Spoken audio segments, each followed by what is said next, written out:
Hi everyone, welcome to the channel the divine tarot 1176। आज मैं आप लोगों के लिए न्यू रीडिंग लेकर आई हूँ जिसका टॉपिक है कि आपका पास्ट लाइफ कैसा था। आप पास्ट लाइफ में क्या थे, कैसे थे, क्या आपका पर्पस था, आपको क्या करना था, क्या कुछ आपके लाइफ लेसन जो था आप नहीं ले पाए, और उस लाइफ का इस लाइफ से क्या रिलेवेंट है, दोनों में क्या इन्फ्लुएंस है उस लाइफ का इस लाइफ पे, क्या गाइडेंस आता है आपके लिए डिवाइन की तरफ से। देखते हैं आपके लिए क्या मैसेज हैं। ये रीडिंग टाइमलेस है, जनरल है। Night of cups,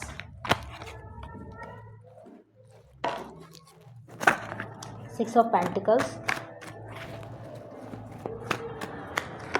the impress, two of pentacles and seven of pentacles.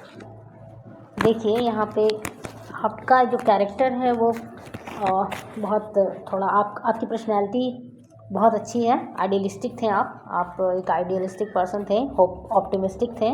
किसी भी सिचुएशन में आपको ये हमेशा उम्मीद रहता था कि सारी चीज़ें वर्कआउट करेंगी, सारी चीज़ें ठीक हो जाएंगी, चाहे सिचुएशन कितना भी डिफ़िकल्ट हो। आप हमेशा स्ट्रेंथ में रहते थे अपने। आप एक रोमांटिक पर्सन थे, इमोशनल थे, चार्मिंग थे, अट्रैक्टिव थे। आपका लुक्स अट्रैक्टिव था, जहाँ आप अगर भीड़ में भी खड़े हो जाते थे तो लोगों को मतलब आप अलग दिखाई दे पड़ते थे।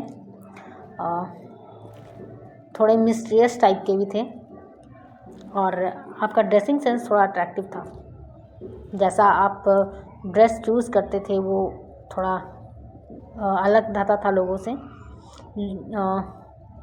हाँ, आपकी जो प्रेजेंस है वो लोगों को इफ़ेक्ट करती थी, प्रभावित करती थी पॉजिटिव सेंस में। आप अपने ड्रीम्स पे और अपने ड्रीम्स और पैशन को फॉलो करने वाले थे, पैशनेट थे अपने ड्रीम्स को लेकर, उसे हमेशा चेज़ करना आप ऐसा करते थे। काफ़ी इमोशनल भी थे, सेंसिटिव थे। आप अपने वर्क में या किसी तरह का वर्क में या कोई भी ऐसा डिसीज़न हो तो अपना इमोशनल साइड को देखते हुए डिसीज़न लेते थे, उसे फुलफ़िल करने की तरफ। मतलब आप इमोशनल होकर डिसीजन को लेते थे। ऐसा नहीं कि पूरा लॉजिकल माइंडसेट में आप रहते थे, नहीं, आप पूरी तरह से बैलेंस होकर किसी भी डिसीजन को लेते थे। आपकी राशि पाइसिस हो सकती है आपके पास्ट लाइफ में। आपकी इमोशनल साइड स्ट्रॉन्ग थी, इंट्यूशन अच्छी थी, इमेजिनेटिव थे आप, किसी तरह का क्रिएटिव वर्क करते थे जिसमें अपने इमोशनल साइड को आप एक्सप्रेस कर पाते थे, डीपली लोगों से डीपली कनेक्शन कर पाते थे, ह्यूमन लाइफ के डीप एक्सपीरियंस को एक्सप्लोर करते थे।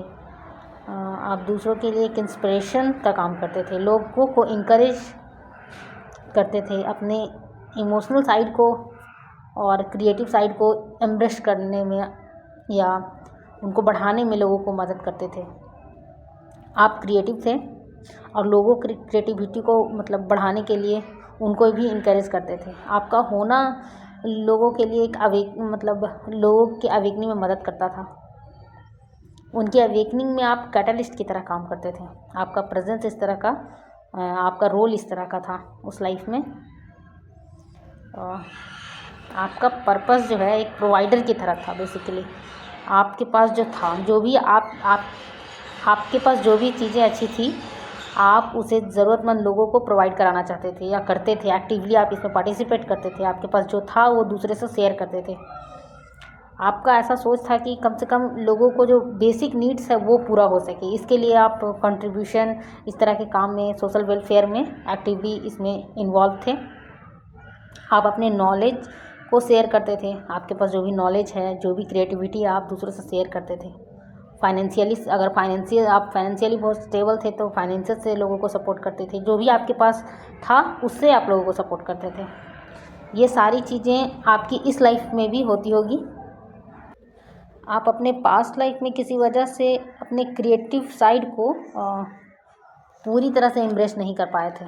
अपने नर्चरिंग साइड को, क्रिएटिव साइड को, फेमिनाइन साइड को पूरी तरह से डेवलप नहीं कर पाए थे, अपने फुल पोटेंशियल में नहीं आ पाए थे एक्चुअली। आप अपने इंट्यूशन से थोड़ा डिस्कनेक्टेड फील कर सकते हैं। आप अपने इंट्यूशन से डिस्कनेक्टेड फील कर सकते हैं। इनर विजडम से और क्रिएटिविटी से पूरी तरह कनेक्ट नहीं कर पाए थे पिछले लाइफ में। इसकी वजह से इस लाइफ में भी इसका प्रभाव पड़ा होगा। आपको ऐसा इस लाइफ में ऐसा लगता होगा कि आपको सेल्फ लव की कमी है, आप खुद को रिस्पेक्ट नहीं कर पाते, सेल्फ केयर नहीं कर पाते, दूसरों से डीपली कनेक्ट करने में आपको प्रॉब्लम होता होगा, अपनी ग्रोथ को निगलेक्ट कर रहे होंगे, एक्स्ट्रा बर्डन लेते होंगे, आप अपने इंट्यूशन से डिस्कनेक्टेड हो गए इस लाइफ में, क्रिएटिविटी को इम्प्रेस नहीं कर पाते होंगे, या इम्प्रेस करने की तरफ आपका फोकस नहीं जाता होगा, जाता भी होगा तो आपको ये इनसिक्योरिटी रहता होगा कि हम क्या पता नहीं कर पाएंगे कि नहीं कर पाएंगे, अपने इमोशन को खुलकर एक्सप्रेस नहीं कर पाते होंगे लोगों के सामने, सेल्फ केयर की कमी तो होगी ही। और इसके वजह से लोग ना आपको ये क्या बोलते हैं, आपकी बाउंड्री को क्रॉस करते होंगे, आपके पीस को डिस्ट्रॉय करते होंगे ईजिली, आपको बाउंड्रीज मेंटेन करने में प्रॉब्लम होता होगा इस लाइफ में, और दूसरों के भी काम आप खुद पे लेते होंगे, एक्स्ट्रा बर्डन उठाते होंगे, जिसकी वजह से हो सकता है आपके पास्ट लाइफ में आपके ऊपर इतनी ज़्यादा रिस्पॉन्सिबिलिटी थी जिसके कि आप चीज़ों को बैलेंस नहीं कर पाते थे, अपने लाइफ के अलग अलग एरिया में बैलेंस नहीं बिठा पाते थे, क्योंकि आप एक्स्ट्रा बर्डन खुद मतलब लिए रहते थे, दूसरे के भी काम खुद पर लिए रहते थे और बर्डन फील करते थे। ऑब्लिगेशंस बहुत हो सकते हैं आपके इसके पिछले लाइफ में, क्योंकि शायद आपकी फैमिली बड़ी थी जिसकी सारी रिस्पॉन्सिबिलिटी आपके ऊपर ही थी। आपको लाइफ में बैलेंस बनाना सीखना चाहिए, इस लाइफ में आपको बैलेंस बनाने पर फोकस करना चाहिए, आपके लाइफ के सारे एरिया में आप बैलेंस बनाना सीखिए, क्योंकि इसमें आपको प्रॉब्लम होता होगा अपने रिलेशनशिप में, वर्क में, एंड पर्सनल वेलबींग है उस पर इक्वली अटेंशन दीजिए और उसे बैलेंस कीजिए ताकि आपको बर्डन फील ना हो।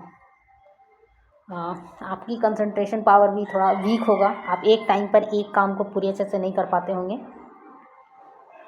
किसी काम को पूरे लगन से कीजिए, कोई भी काम कीजिए उसे पूरे लगन से कीजिए, डेडिकेशन के साथ कीजिए। हो सकता है कि आपको सक्सेस जल्दी ना मिले, तो इसका मतलब ये नहीं कि आपको सक्सेस नहीं मिलेगा, डेडिकेशन के साथ उस पर लगे रहिए, काम आपका बनेगा, आपकी जो मेहनत है वो रंग लाएगी। बस आपको फोकस नहीं खोना है, डेडिकेशन के साथ अपने काम पे लगे रहना है, और जो भी आप काम कर रहे हैं ना उसे बीच बीच में रुक कर देखिए कि क्या आप सही डायरेक्शन में कर रहे हैं, क्या जितना आप एफर्ट्स कर रहे हैं वो सही डायरेक्शन में लग रहा है। सही डायरेक्शन में एफर्ट्स लगाना चाहिए आपको, और अगर आप ऐसा कर रहे हैं तो उसे आप अपने काम को इवैल्यूएट करते रहिए, जब भी कर रहे हैं तो आप उसे चेक करते रहिए कि आप सही कर रहे हैं नहीं। आपका हार्डवर्क ज़रूर पे होगा, बस ज़रूरत है तो पेशेंस की। आपको पेशेंस बहुत ज़्यादा, अब पेशेंस की ज़रूरत है आपको।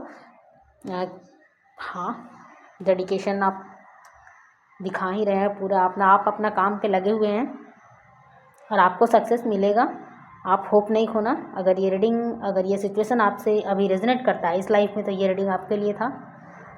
ये रही आपकी रीडिंग। Thank you.